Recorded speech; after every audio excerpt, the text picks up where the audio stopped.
Hello, fellow travelers, and those of you who are looking to travel, welcome to Real Talk Tuesday. Today I have a very special episode. I'm coming to you as the tag-along.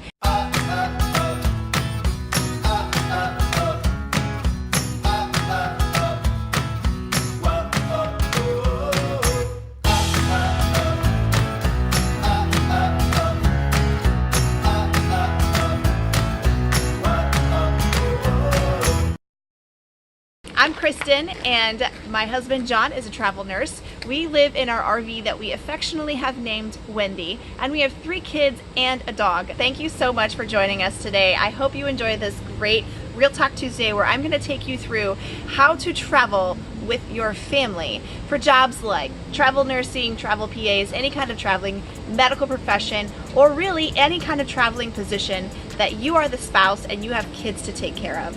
When we first looked into travel nursing, we were a little bit concerned because not a lot of people take their families with them, but we were determined to make this happen. You only have to work 3 days a week, so that means you have 4 days that you get to go and play with your family. And if you are in another area that you're not doing your normal mundane life, that means you get to go explore things and do things that you wouldn't otherwise do and have some real quality time with your family. Travel nursing can be a lucrative profession. John actually can support our whole family of 5 just through travel nursing and have extra money to be putting away in savings. And that was actually one of the #1 reasons why we went with this. But there are some drawbacks. It can be very difficult for the person who's staying behind with the kids while the spouse is at their job. As I said, he works 3 days a week, and sometimes they're broken up and sometimes they're all 3 together. When he works 3 days in a row, I about lose my mind. I'm not even gonna lie. Definitely some ways that you can really alleviate some of the stresses of the one that is the tag-along and for the kids. And I'm going to talk about that from my perspective. I joined a Facebook group, and I talked about this in another video that we did that you can find up here, but it was really beneficial for me to join a Facebook group or 2 for the area that we'll be staying, because we are going to be stationed here for 3 months. So it's nice to be able to connect with some other moms from the area or other parents from the area that have a great idea of what you can go do and areas you should avoid, and that kind of thing. Having the library is sort of something that we get to keep that's a normal thing for us. Like, it's normal to go to the library and check out books or go to story time. And you can do that anywhere in the country. So finding a library right away really helped. It also helped kind of get our kids plugged in with other kids. Join a gym if that's the kind of thing that you enjoy doing. I love the gym. I love going to Zumba. I'm a former Zumba instructor of 8 years, so I love group exercise. I love being around people. You can take your kids, and as long as it has a child care facility, you can actually work out while they watch your kids, clear your mind, take a break. It's kind of all about finding built-in places where you can just take a minute to reset, because it can get kind of daunting to be the person that's handling kind of all of the house stuff, if you will, the living situation and schooling and groceries and all of that stuff. Another thing is that we plugged into a church. We found a church kind of right away, and we plugged in there, and our kids enjoy going, and they've got lots of activities that we can become part of.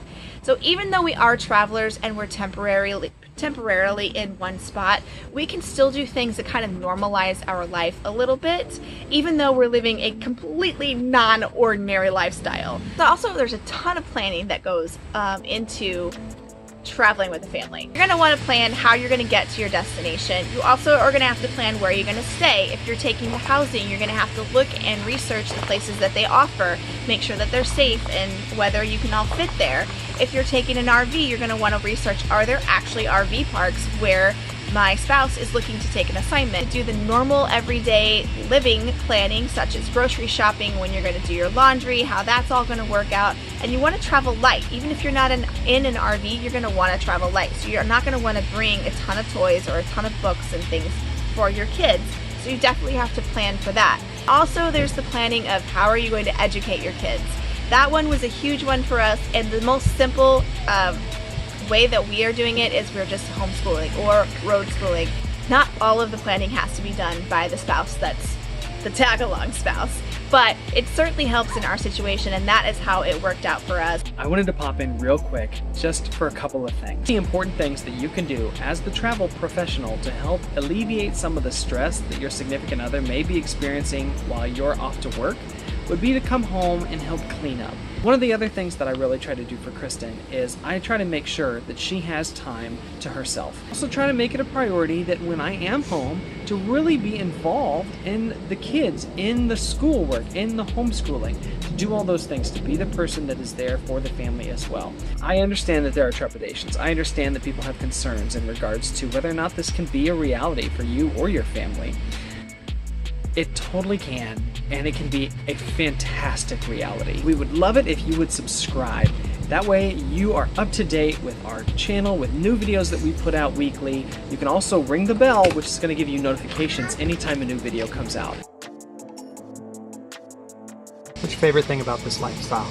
I love that we get to spend all of this time together as a family. I love that we get to see places that we wouldn't have otherwise seen, that we always thought that we couldn't be a travel family, that we couldn't go places because we didn't have time and we didn't have money. And now we have both. So it's been a really great experience. Is it worth it? It's absolutely 100% worth it.